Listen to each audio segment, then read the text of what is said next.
Cadence POV. Just like that, fuck, yes. My whispers were raspy and sexy in their own right as I continued to nibble at her ears, pulling her hips even closer and slowly rocking back and forth. She moaned at that, and I could guess her eyes were closed. They sounded like the most beautiful crescendos in my ears, sweet and appealing.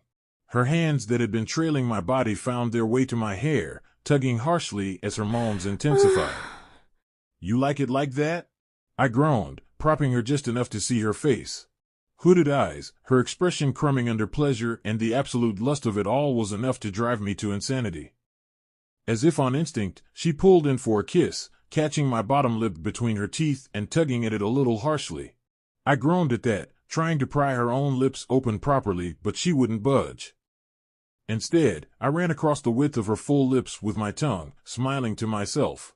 They were swollen as hell. I did that.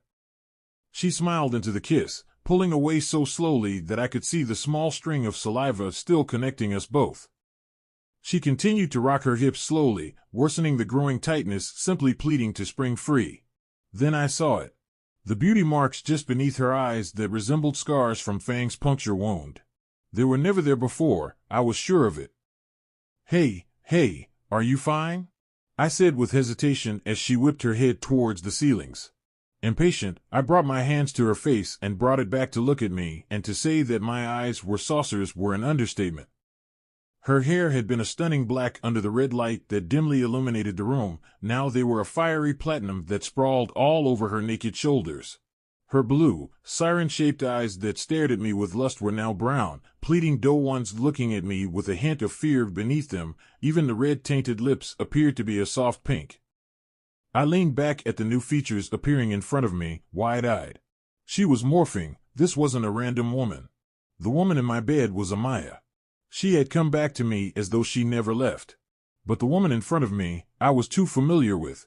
I couldn't mistake those blonde locks or those doe eyes that always lured me into the good parts of hell. What? How? My voice came out as strangled whispers as I leaned even away, the shock coursing through my veins like hot lava. She was leaning in, closing the distance between us with the same pleading eyes. But no matter how much I wanted to push her away, I couldn't. Suddenly there were flashes of these faces changing into the other as she leaned, and without thinking I clenched my eyes shut. Only to nearly be deafened but the loud buzzing in my ears. I forced my eyes open immediately, shutting them again immediately at the sudden light intensity. The room had grown quiet. Even the once red lights had been replaced by natural lighting of a graceful morning sun. But curse the sun and its rays. I opened them finally, feeling around the bed for the vibration that had forced me up. Was I dreaming? That was one vivid dream, if I was. But there was no time to dwell on it. I finally picked up the phone, glancing briefly at the caller ID to see that it was Hunter. Way to ruin my morning. Hello? You had better have a good reason for calling so early in the morning. I groaned loudly, bringing the phone to my ears. There was hesitation on the receiver, irritating me even further. It was bad enough to have woken up with a nasty boner, now this? Fucking speak up! I apologize for waking you so early, my lord. But it is important. I rubbed at my eyes with the back of my hand, propping myself to a sitting position. What happened? Your suspicion was right. The one who murdered Nick was the Luna of the South Sea Pack. What? My voice had dropped down an entire octave. How did you find out? The Gemini are on their way back from their mission. They will arrive at the mansion in 30 minutes to give you the full details. And with that, he ended the call, leaving me to my thoughts. The burning sensation on my skin did not stop. I'd been too lenient with them for too long. This situation was awfully mirroring the stunt that the once existing Moonstar pack had pulled. The Luna was mocking me. That bloody woman must have not known that Nick was on exile from my pack. Yet she still thought he was my beta and let him fall into her trap. The web was a bigger scale than I had anticipated. Someone was actively trying to sabotage the packs affiliated with me. They weren't the targets, they were just pawns in this stupid game. My pack was the target, and I was sure they didn't have the balls to come at me directly. The fucking lot of them. My jaws clenched at the thought. I pulled the sheets away, tossing them to the side before rising to my feet.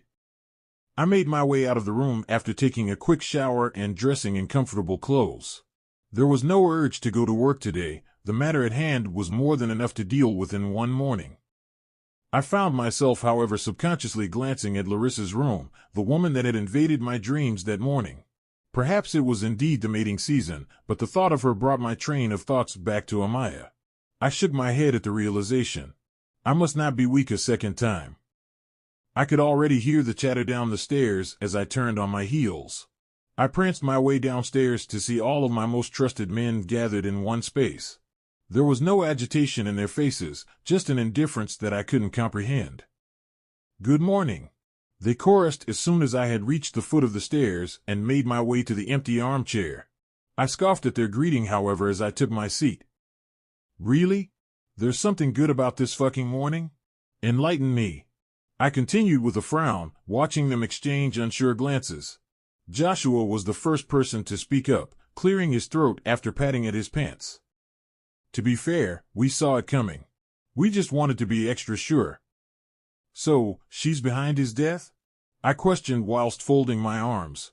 I could see Jacob and Jackson scrunch their faces in what I assumed was disgust, but Hunter still had his expression etched in indifference. "Yes. The bitch isn't the goody two-shoes damsel in distress we thought she was. The Luna of the Shadow Pack paid a visit, and somehow, we found out that killing Nick was just one of the processes under the order to get under the skin of the Alpha of the Griffin Howl Pack. It was beautifully strategized, if you ask me." "She had orders?" "Yes. She's not the best at keeping secrets when she wants to brag to another delusional Luna." Joshua finally spoke up, nostrils flaring in the slightest. I pinched my nostrils at that, then ran my hands across my face. "They're close. Those fuckers are close to attacking us. When I find out who they are, I would feed them to the vultures." I clenched my fist, allowing the anger consume me. My eyes had turned orange already. I could see it from the reflection on the glass table in the middle of the room. I rose to my feet at that, shoving both hands in my pockets before dismissing them. I wanted to draft out a plan.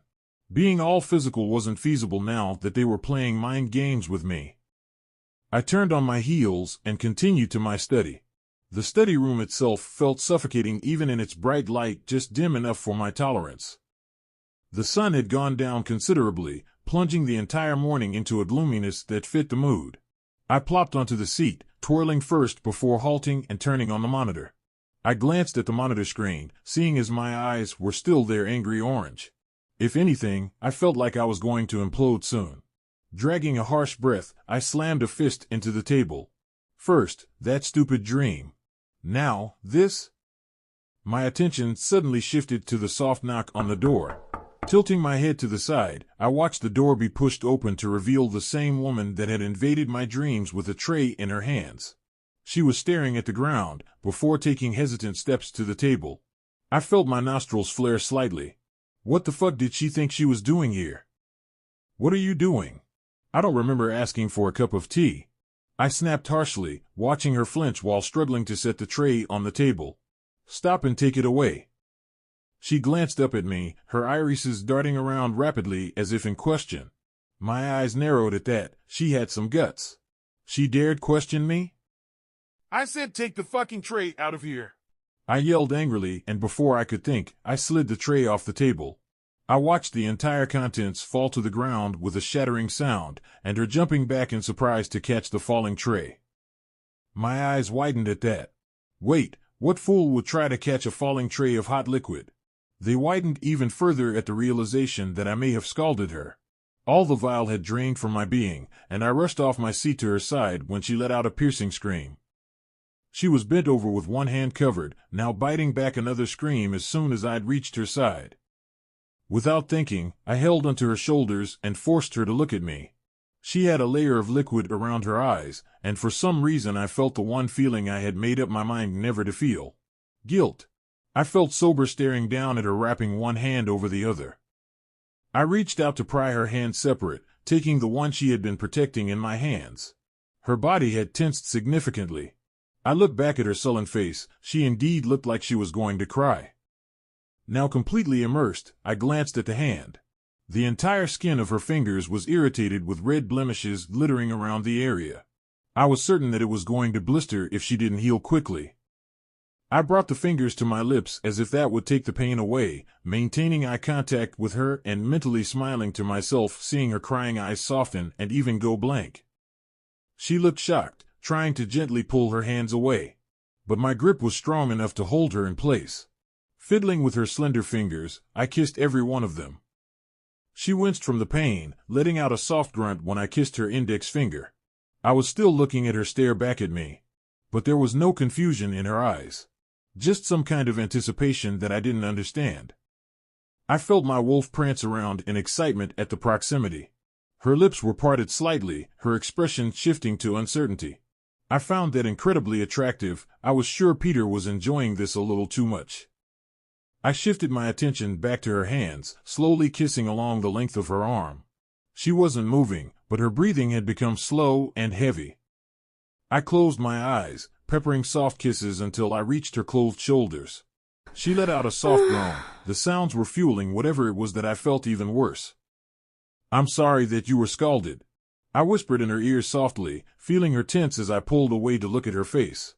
And without giving it more thought, I pressed my lips to hers slowly. The mating season could go fuck itself. It was the second time, yet it felt like the first all over again. She didn't respond to the kiss at first until I tugged softly at her bottom lip. She pried her lips open fully, melting into the kiss. A lot of thoughts were running a marathon in my head. It was sweet, yet it was driven by lust, I told myself. She tasted like freshly picked red roses peppered with butterscotch, an addictive mix that pulled me in like an enchanting spell. While I led, she followed like a cub. I tilted her head slightly, gently pushing in with my tongue, and I heard a soft gasp. Or moan. I didn't know, I didn't care either. I just wanted to remain here and kiss her till she dropped. No words passed between us, just soft sounds and strings of saliva. I shifted my attention to the nape of her neck that was so incredibly tempting. Fuck it. Kissing the skin just above her pheromone gland, it was the most intoxicating of all. I smiled at her newfound expression of whipping her head back in pleasure before pulling away to reclaim her lips in mine.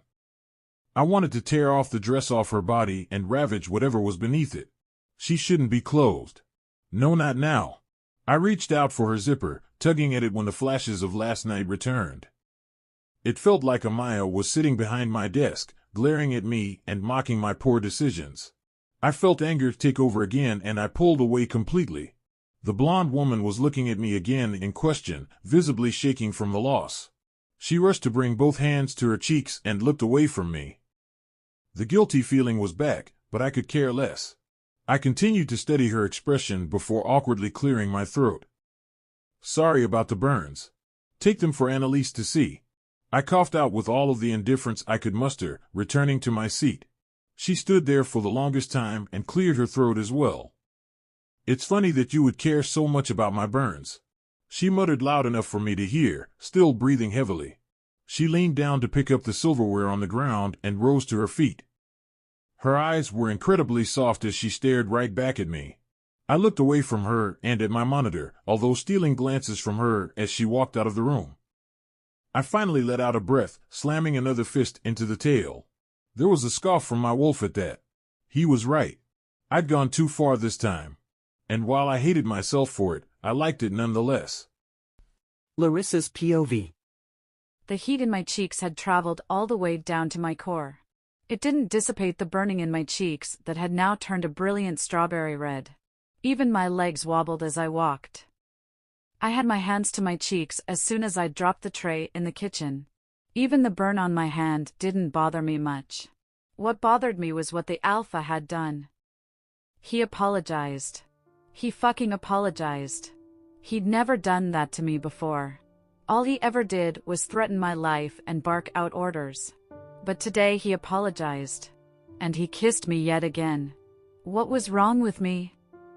I remembered how his lips deliciously ran across mine and across my skin. The tingles were still there on every part of my arm that he'd kissed. I was mad at him for leaving me hanging once again, but I figured that it was just enough. Perhaps he did find me attractive, I hoped. Until he stopped being a bigoted jerk. I patted down at my face in a futile bid to reduce the heat in my face. But the more I did, the more I remembered the kiss and the redder they got. There was a sudden soft tap on my shoulder, causing me to flinch and spin around sharply. But it was just Gwen, staring at me with confusion etched on her face. "Larissa, are you okay? You look like you were slapped with a pot of tomato." She half yelled with a dramatic gasp, causing me to stifle a laugh before I could catch myself. I glanced around the kitchen in hopes that she would let me go, but it was just wishful thinking. Her eyes narrowed and she brought both hands to her hips, jutting one of her hips to the side. "Nothing," I croaked out in an unusually high pitch, earning a more intense stare from her. "What happened to you? You can't tell me nothing when you sound like a teenager that was caught kissing her mate." "What?" "And no, I defended, patting at my cheeks harshly. I glanced back at her, and she clearly wasn't buying it. "I'm not feeling well." She tilted her head in confusion first, then nodded as if in understanding. "Oh. You should have said that earlier. You look like you're burning up." "I am," I agreed with a forced chuckle, awkwardly bringing one hand to my neck. "And on that note, could you help me take care of Declan today? I don't want to pass him my sickness." "Oh, that's okay, Larissa. You should have some rest." She spoke sweetly, reaching out to squeeze my shoulders. I smiled at the gesture, nodding before practically dashing out of the kitchen and up the stairs. I plunged myself onto the bed as soon as I shut the door after me, and then I finally did what I'd wanted to do after leaving the study. Scream into my pillow in hopes that no one would hear it. Denying that I had feelings for the alpha now was utter deception. I didn't know much about him, but I liked the bit I knew. Even if he kept treating me like shit, something had changed. I couldn't help but think that there was a monster drowning him into nothingness. I saw it in his eyes every time he looked at me, every time he didn't yell at me, every time his eyes turned orange. I didn't know what it was, and I was curious. I rolled over to stare at the ceiling. Was I doing the right thing by letting myself admit that I had feelings for him? I had no idea. But I wanted to give him a chance. I was aware that I thought of him in the likes of Stefan, but he was different from Stefan.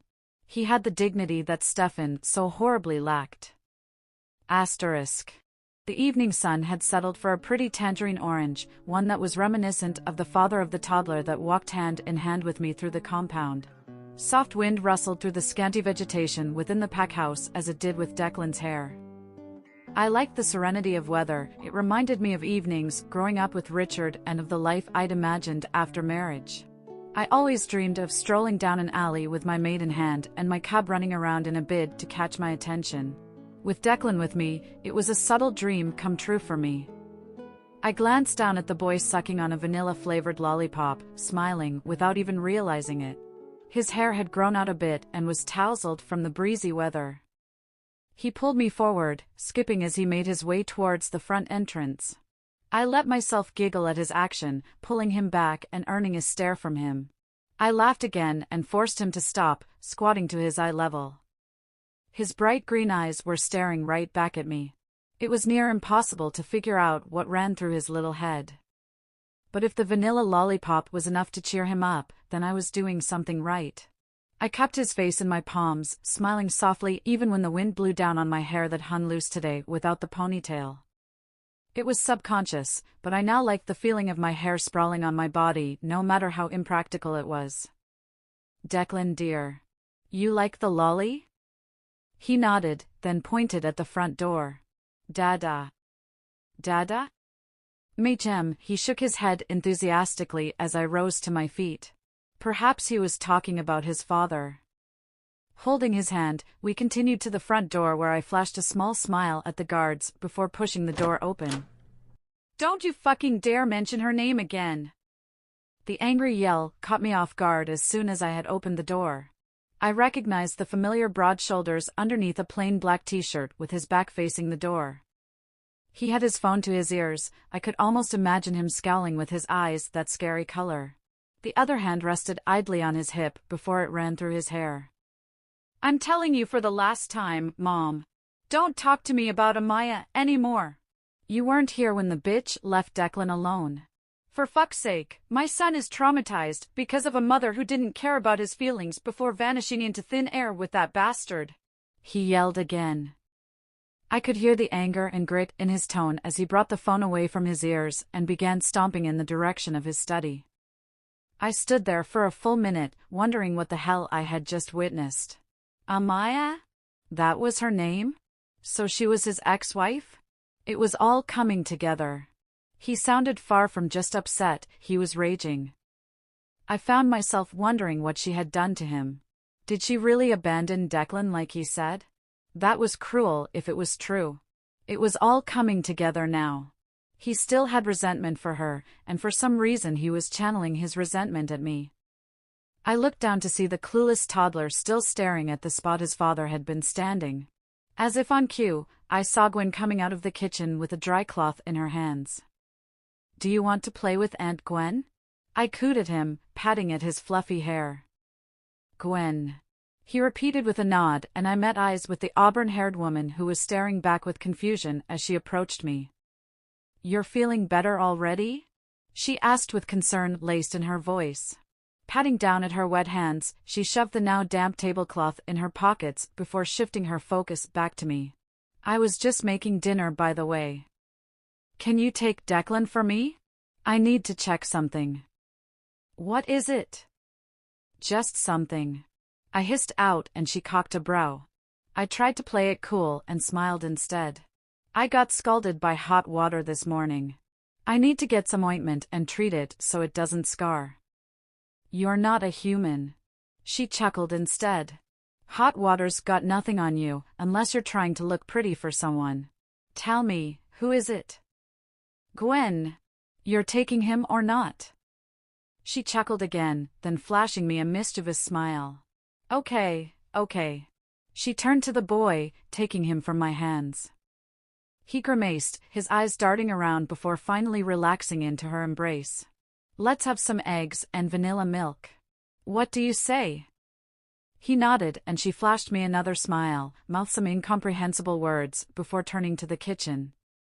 As soon as they had gone, I turned to go back the main entrance to where the pack clinic stood. I felt nostalgic visiting again.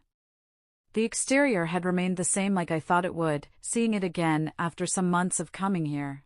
It reminded me of the day I stood there, pleading with Annalise to let me meet the Alpha because I didn't want to be kicked out. I stifled a laugh. That day had been funny. The door to the clinic was ajar, and I could hear small chatter from inside before I pushed it open. Oh, Larissa? I recognized her pleasant voice, cracking a smile at the comfort it gave me. The strawberry blonde woman was leaning slightly with gloves on her hands and some kind of blade, whipping her head in my direction as soon as she could spot me. She was still dressed in her white coat before she put down the blade. There was another person in the room who turned his head, hearing Annalise. You're here? I didn't know that. I snickered playfully on realization that the person in the room was Jackson with a bloodied arm. Hi, Annalise. It's been a while, don't you think? I hope you're completely recovered from the effects of the poison. Of course. It's been well over 2 months now. I'm more worried about the one who keeps getting himself injured. I snickered again playfully, turning my attention to Jackson and earning a laugh from them. Cheeky much? I enjoy hunting, and someone needs to teach the hyenas a lesson. They should know that we the wolves are the bosses. He joked back. Annalise snorted, picking up a roll of bandages to wrap around his arm. His expression had shifted from sass to that of a young cub struggling to endure pain. All done, the redhead announced, putting down her blade after cutting through the point where the bandage had completely covered his skin. He heaved a sigh, rising to his feet at that and flexing his arms for circulation. All right. I'll leave you ladies, because I'm certain she didn't come to see me. He finalized with a mock bow, jibing me a small smile before taking his leave. I watched Annalise take off the gloves before taking a seat on the bed that I had once laid on. She had one leg crossed over the other, rocking it back and forth while flashing me the same plastic smile I was familiar with. So, what is it? You look like you just barely evaded a ghost. She finally spoke up while resting both hands on her knees. Air. For some reason, I felt nervous. She seemed to sense my nervousness, seeing as she shifted on the bed to create enough space for me to sit beside her. Are you having a hard time? Sorta?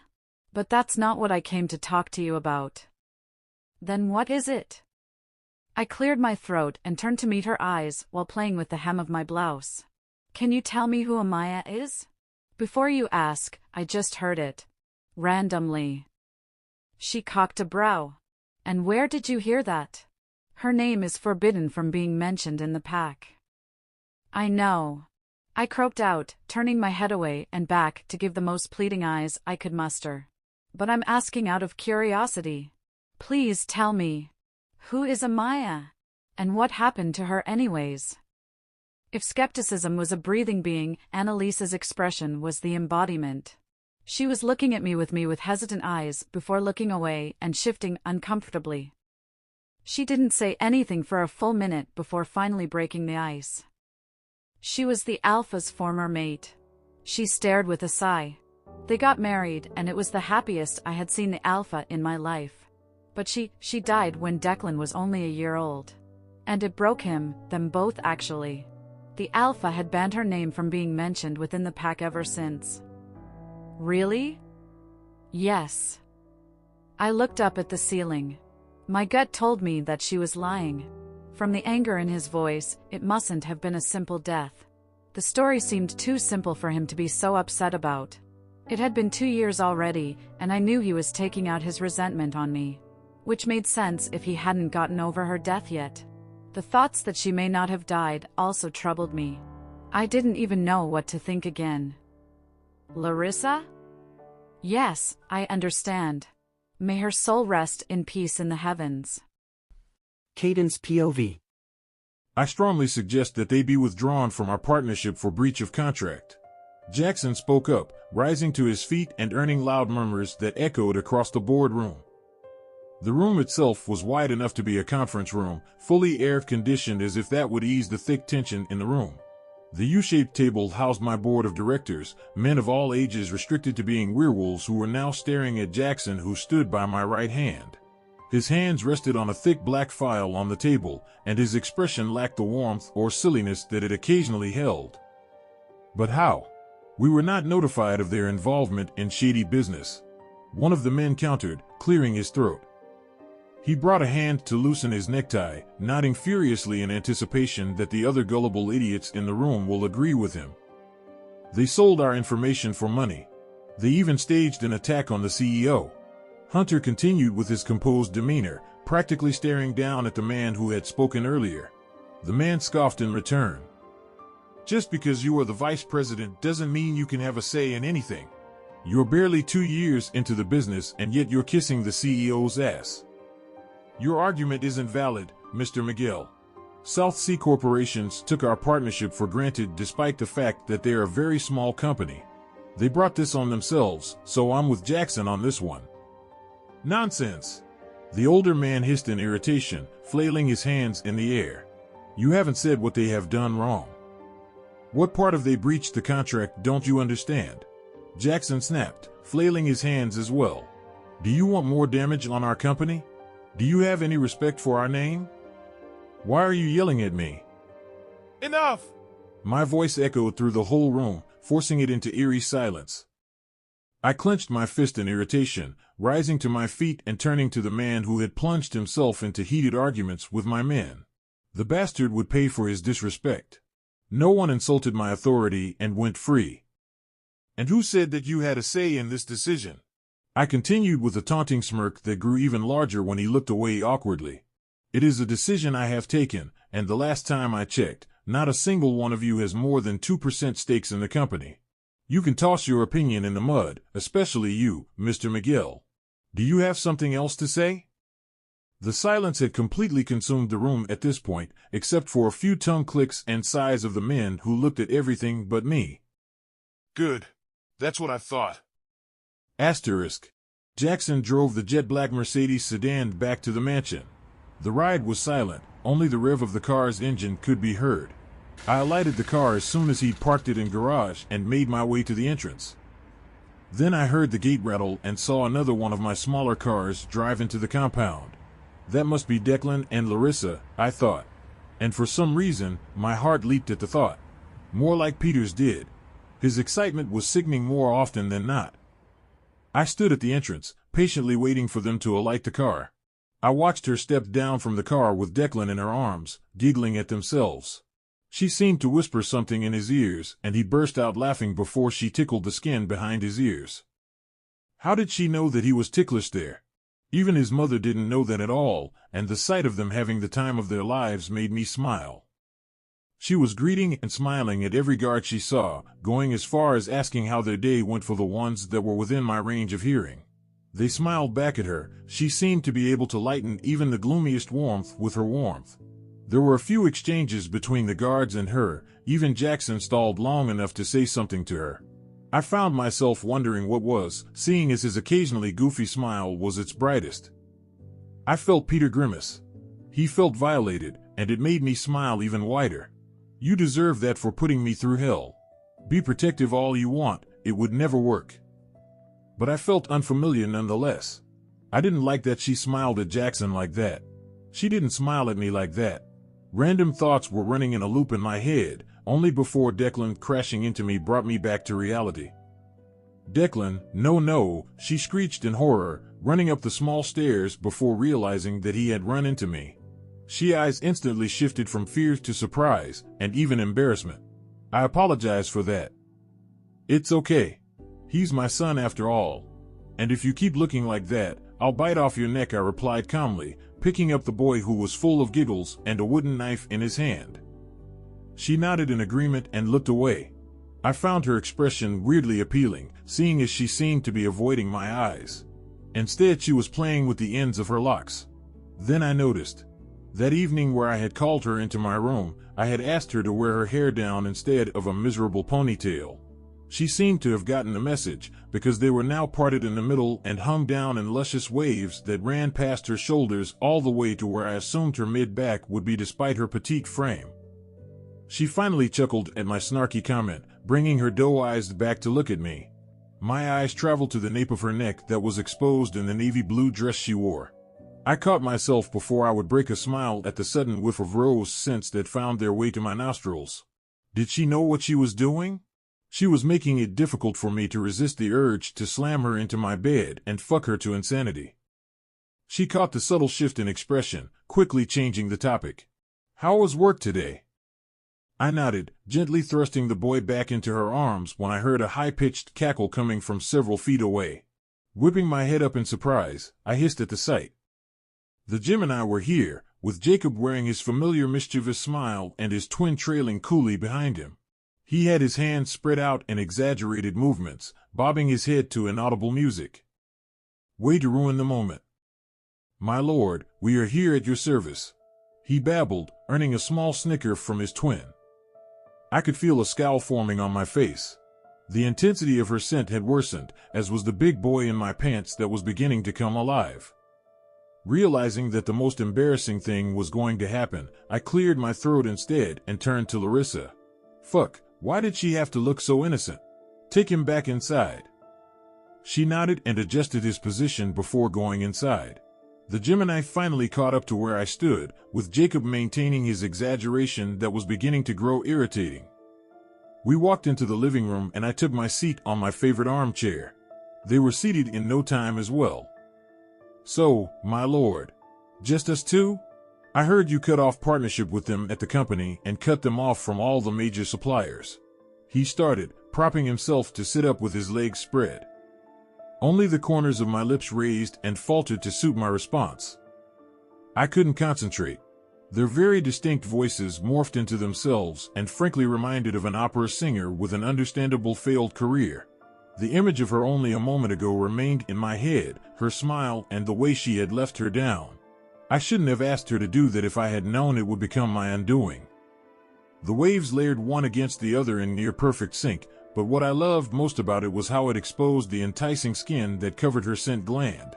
Everything about her appearance was alluring today, so much that only the thought drew blood down south. My lord? My lord? Caden. It was Joshua's turn to yell in frustration. I whipped my head up to look at him, mimicking the look of horror that his brother had on his face as well. "What?"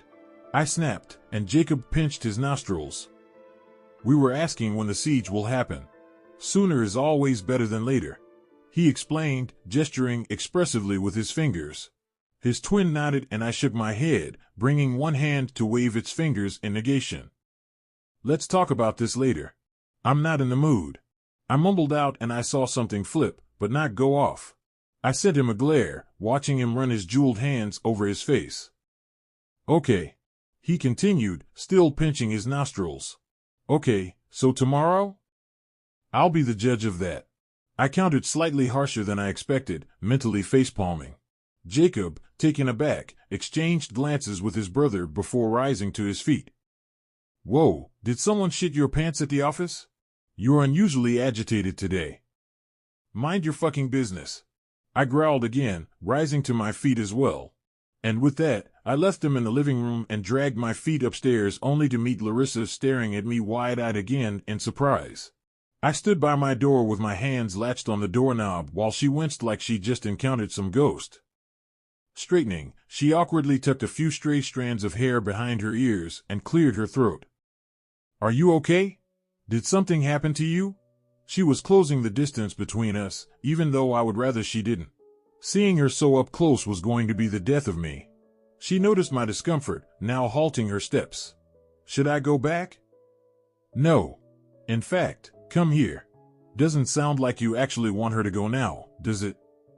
There was clear hesitation in her eyes before she willed herself to take careful steps further, standing about a foot away. Only now did I realize the more than distant height difference between us. She was several inches shorter, which only added to her appeal. Her features stood out today more than ever. Her usually pale skin looked sun-kissed, adding warmth to her dark eyes that were staring at me in uncertainty. My eyes traveled to her bottom lip that was caught between her lips. She may not have known it, but that single action was rapidly fueling my desire till it reached 1,000 notches.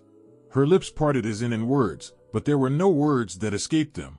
Instead, I looked back at her curious eyes. Those eyes were pulling me in like a child would be attracted to chocolate.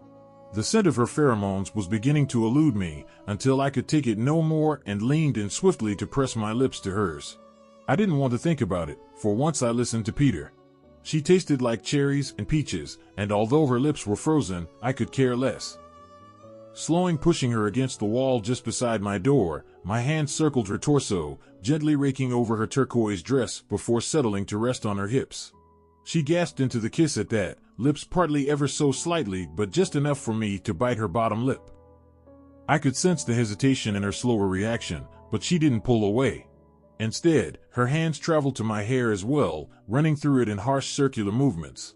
For some reason, I enjoyed the feel of her small hands in my hair a little too much. There was something particularly sensual about the way she was tugging at my hair that was bound to send me to the good parts of hell. Still remaining in the kiss, I picked her up with her wrapping her hands around my neck and legs around my torso like a kid, and felt my way around the door for the doorknob. Once I reached for the knob, I pulled it but it wouldn't budge. Frustrated at the new growth down south, I pulled away from her just enough to see her face and jammed the door open. She appeared dazed, staring blankly and adjusting the hand that was wrapped tightly around my neck. My eyes met with her lips again, but she was the one to kiss me back this time, returning one hand to my hair and tugging again. That did it for me. I pushed past the door, ramming her entire form on the bed as swiftly as I could before tearing away from her for just long enough. If anything, she still looked entranced. Her legs dangled from the bed, but the rest of her weight was being supported by her propped elbows. Her breathing was slow and heavy, her eyes transfixed on mine. Hovering over her body now, it took 1 second to linger on how swollen her lips appeared, one to notice the redness of her cheeks and the dreaminess in her eyes, one to finally be up close with her scent before latching back at the skin that covered her scent gland. There was only one word drumming at the back of my head: hurry up, Caden. Kissing my way back to her lips, I liked the way her head was swooped backwards at first and the soft mumbles that escaped her. Perhaps she was eager. Too eager, and it was working its way up to erupting my desires into a ball of unquenchable thirst. I reached for the sleeves of her dress, pulling them back enough to expose her shoulders. Their softness reminded me of a cub's skin, milky and begging to be defiled. I pulled back on the sleeves even further, then she suddenly winced, pulling away from me only to meet my eyes with question and fear. The daze had disappeared from her eyes as if in a flash, and she had her hands up against my chest in defense. "What are we doing?" she whispered lowly but loud enough for me to hear. I cocked my head, partly taken aback by her question. She asked me this once before. Before our marriage, she'd asked me this question before. The same familiar hesitation and fear after going past a few kisses, it was all too similar. "We shouldn't be doing this. You said you didn't want to have anything to do with me," she continued, her voice now coming out in broken whispers. "You say one thing and you're doing another. It's scaring me." There was pain in her eyes even as she pushed me further. I pulled away completely at that, returning to sit upright on the bed beside her, far enough for comfort. She was right. I was being an idiot right now. She was still no different from Amaya right now. What was I even thinking? I let out a tired sigh, pulling the necktie that was more strangulating than trendy loose. I ran one hand through my hair, mentally facepalming. I wasn't even upset at this point. I was mad at myself for making one mistake twice. I felt the bed move around for a bit while she struggled to pull her clothes back to where they should have been. "Are you okay?" she asked again, clearing her throat. I turned to look at her, wearing concern on her sleeves. It irritated me even more, causing me to let out a harsh sigh. "Just leave. Leave if you want to."